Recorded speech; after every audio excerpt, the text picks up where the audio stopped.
Herbalist Ali Suleman आपकी खिदमत में हाजिर है। बहुत से लोगों ने मुझसे पूछा है कि उन्हें झुर्रियों से तहफ़्फ़ुज़ के लिए कोई ऐसा नुस्खा बताया जाए जिससे उनकी झुर्रियाँ ठीक हो जाएं, यानी वो उम्र से बड़े ना लगें। तो मैं उनके लिए एक नुस्खा बता रहा हूँ, नोट फरमाइए।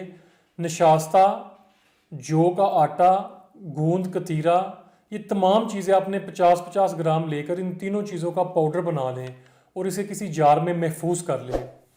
1 टेबल स्पून ये पाउडर रात को मुनासिब सा दूध लेकर उसमें भिगो दें ताकि सुबह तक ये पेस्ट सा बन जाए। सुबह आप 1 टीस्पून शहद और 1 टीस्पून रोगने बादाम इस जो पेस्ट बन जाएगा उसमें डालकर अच्छी तरह मिक्स करें।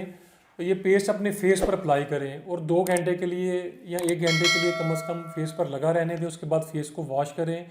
इंशाल्लाह ताला आपकी स्किन का टेक्सचर ठीक हो जाएगा, स्किन टाइट, सॉफ्ट और क्लियर हो जाएगी और झुर्रियाँ भी ठीक हो जाएंगी।